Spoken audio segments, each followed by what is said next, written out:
Ayes are 72, noes are 48. Part 2 will stand part. We come to clauses 1 and 2. Signa call, Grant Robertson. Thank you, Mr. Chair.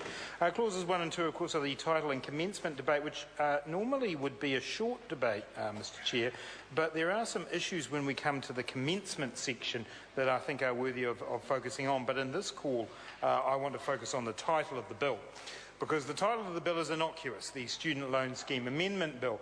But in fact, this could be better termed the Student Loan Scheme brackets ending the OE Bill, because that is in effect what this will do for some New Zealanders, because what this bill is saying to New Zealanders who want to go away on a normal length OE to the UK of 2 years, that the pragmatic solution that Peter Dunn put forward in 2007 and spoke very well and articulately about in Parliament in 2007, the pragmatic solution that was struck to ensure that somebody had a provision to undertake the OE.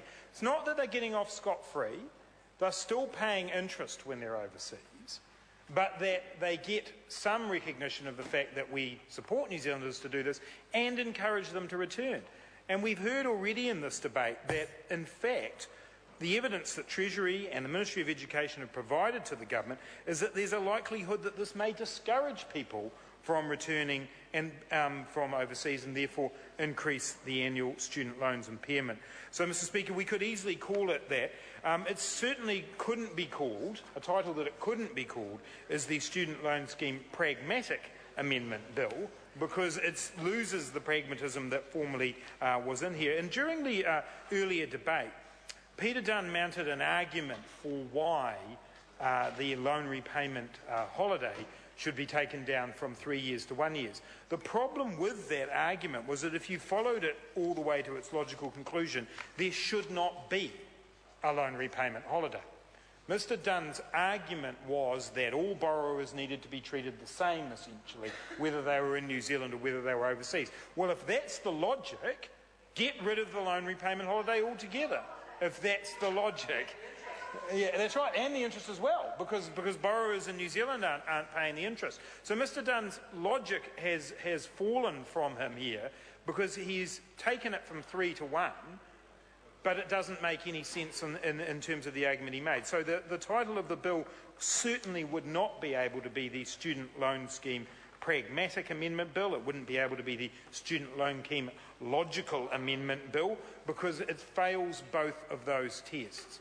The loan repayment holiday was put in place as a pragmatic solution to the fact that we don't want New Zealanders who go overseas for a short period to have things put in front of them that will make it less likely that they will return to New Zealand. During the dinner break, Mr. Chair, I had a tweet from somebody. I didn't have a sausage roll, actually. I had a very healthy dinner, Mr. Bridges. Very healthy dinner. Salad, ham and a roll, just so you know. Just so you know, Mr. Bridges. Mr. Bridges, on the other hand, was once again wallowing in his Chinese takeaway from down the road, which we see him have most dinner times.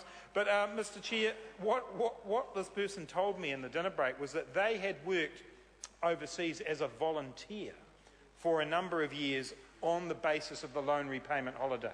That they were actually able to spend 3 years working overseas, paying interest, so not actually abdicating their responsibilities, knowing that interest would be accruing on the loan, but they were able to go overseas and do volunteer work and have the loan repayment holiday for 3 years. That would be down to 1 year now under the scheme. Now, that would be good and that would be useful, but it doesn't support New Zealanders in what have been their traditional activity of going on an OE, knowing that at the end of those 2 years, or possibly 3 if they got an extension on their visa, they would be able to come back to New Zealand and that they would not have had to have made those loan repayments in that time.